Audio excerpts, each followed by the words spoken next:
All right, hello again. So I was just rewatching the video that I took a little bit earlier today, and regardless of how distracting that street sweeper was for me, it did not really have much of a negligible effect on the story that I was reading. So I am going to read another one. And this one's fun. This comes from, again, Bullfinch's Mythology, and this is a chapter 37, page 318, in which they cover a lot of the Eastern mythologies. And Eastern mythology is another one that we're not exposed to all that often, not as often as Greco-Roman mythology. Norse mythology nowadays has gotten a whole lot more popular. Uh, so Eastern mythology is fun. And that's what we're going to dive into a little bit today. And then hopefully I do get to some Greek mythology here soon because that is very, very rich. Um, and I realize I have been neglecting it, but that's not for today. So, this is the story of Zoroaster from Bullfinch's Mythology. Our knowledge of the religion of the ancient Persians is principally derived from the Zendavesta, our sacred books of that people. Zoroaster was the founder of their religion, or rather the reformer of the religion which preceded him.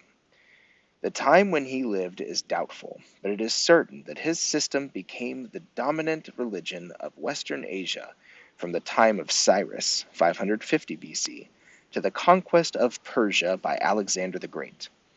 Under the Macedonian monarchy, the doctrines of Zoroaster appeared to have been considerably corrupted by the introduction of foreign opinions, but they afterwards recovered their ascendancy.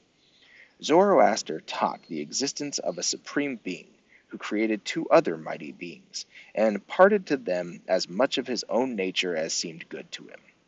Of these, Ormuzd, called by the Greeks Oromazdes, remained faithful to his creator and was regarded as the source of all good, while Ahrimanes, rebelled and became the author of all evil upon the earth. Ormuzd created man and supplied him with all the materials of happiness, but Ahriman married this happiness by introducing evil into the world and creating savage beasts and poisonous reptiles and plants. In consequence of this, evil and good are now mingled together in every part of the world, and the followers of good and evil, the adherents of Ormuzd and Ahriman, carry on incessant war. But this state of things will not last forever. The time will come when the adherents of Ormuzd shall everywhere be victorious, and Ahriman and his followers be consigned to darkness forever. The religion rites of the ancient Persians were exceedingly simple. They used neither temples, altars, nor statues, and performed their sacrifices on the tops of mountains.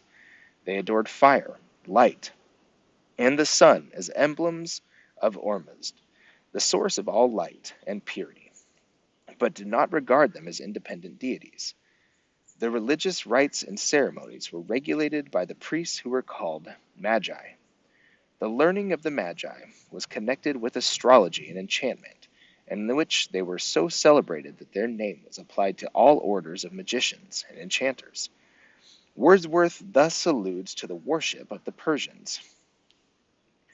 The Persian, zealous to reject altar and image, and the inclusive walls and roofs of temples built by human hands, the loftiest heights ascending from their tops, with myrtle-wreathed tiara on his brows, presented sacrifice to moon and stars, and to the winds and mother elements, and the whole circle of the heavens for him, a sensitive existence and a god.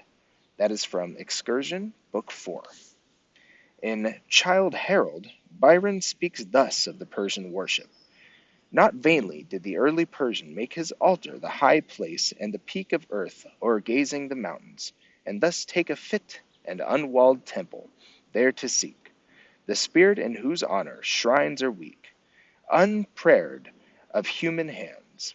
Come and compare columns and idol dwellings, Goth or Greek, with nature's realms of worship, earth and air, nor fix on fond abodes to circumscribe thy prayer. The religion of Zoroaster continued to flourish even after the introduction of Christianity, and in the 3rd century was the dominant faith of the East, till the rise of the Mahometan power and the conquest of Persia by the Arabs in the 7th century, who compelled the greater number of the Persians to renounce their ancient faith.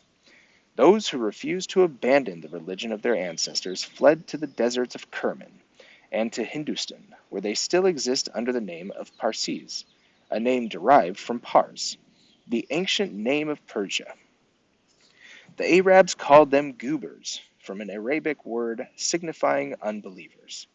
At Bombay, the Parsis are at this day a very active, intelligent, and wealthy class. For purity of life, honesty, and conciliatory manners, they are favorably distinguished. They have numerous temples to fire, which they adore as the symbol of the divinity. The Persian religion makes the subject of the finest tale in Moore's Lalla Rookh, fire worshippers. The Guber chief says, "Yes, I am of the impious race, those slaves of fire that mourn and even hail their Creator's dwelling place. Among the living lights of heaven, yes, I am of that outcast crew, to Iran and to vengeance true, who curse the hour your Arabs came to desecrate our shrines of flame, and swear before God's burning eye to break our country's chains or die." All right.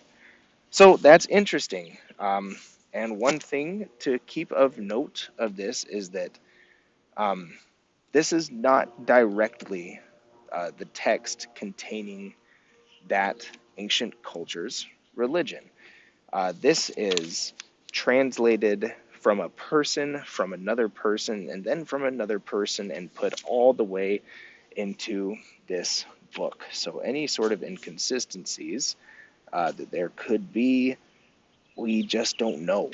And that's sort of the case with all religions and folklores and mythologies. So I suppose it is important to take everything with a grain of salt, especially in texts like this when it's one person interpreting an opinion of another person and what opinion that person might have on an entire group of people. We can't just take that to be true, even if it is archaic. All right. Is your brain busted after that last sentence? Because I could hardly follow it, and I was the one saying it. Okay. I'll hopefully get to some more of these later today. Maybe some less dense texts from some more common religions and mythologies. And all right, that's all I've got for you for now, though. Okay, stay happy, stay healthy, and stay in the pursuit of knowledge. Bye-bye, students.